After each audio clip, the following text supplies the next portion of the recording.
Et si je te disais que tomber malade était une opportunité? Eh bien, tout dépend de la perception qu'on donne à l'événement.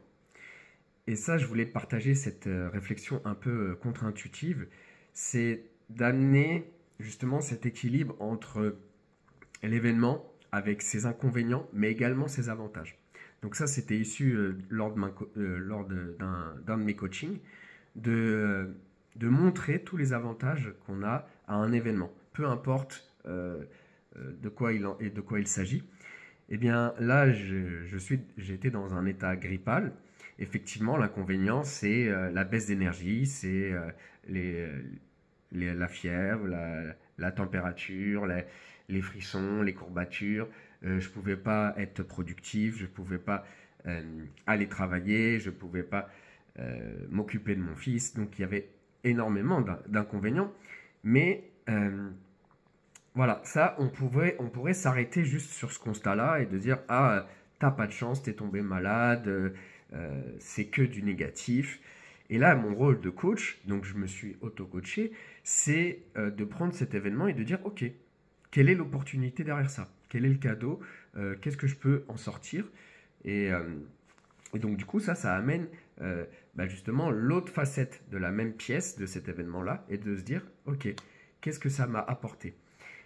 Eh bien, de faire ce travail-là, ça permet d'augmenter le champ des possibles, de regarder plus loin, plus grand, et de se dire, ah bah effectivement, ça me permet de me reposer totalement, de faire un off, de savoir s'écouter, de regarder ce qui est réellement important pour soi, de faire un auto-briefing sur soi, de réaliser ce qui compte vraiment, de faire un. Bah là, j'ai eu le temps d'avoir le temps de faire un débrief de mon année 2024, de mieux repartir sur mon année 2025, de mettre les choses qui sont importantes pour moi, de mettre de la valeur sur la santé, pour moi la valeur haute de mon énergie au quotidien.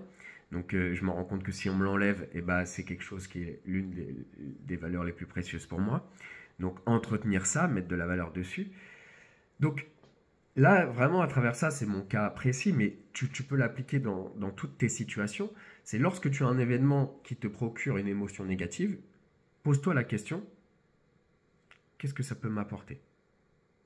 Il y a des émotions et des événements qui sont encore plus durs. Il y aura toujours des personnes qui ont euh, vécu des choses plus dures.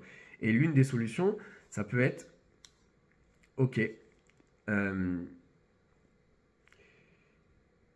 il y a toujours pire dans la vie. Qui je peux aider qui est encore plus en difficulté que moi? Et ça peut aussi permettre de prendre du recul sur la situation.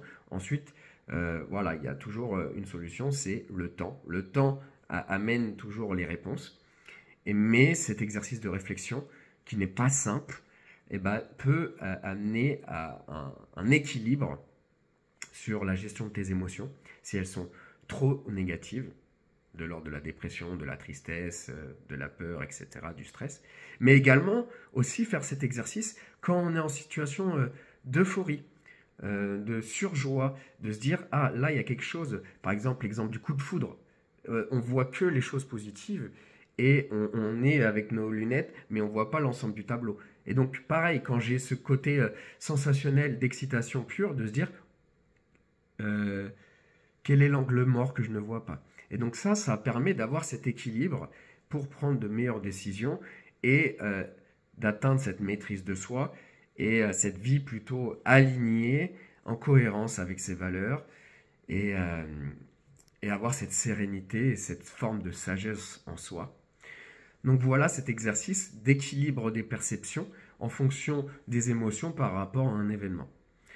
Donc effectivement, ça a été une aubaine d'être malade pour me recentrer et prendre conscience de la chance que j'ai et de l'énergie que je dégage pour pouvoir inspirer et influencer les autres. Parce que je vous rappelle mon pourquoi, c'est courir vers l'excellence, inspirer à l'action. Moi, je vous dis à la prochaine, en pleine forme, jamais parfait, toujours meilleur. Allez, ciao!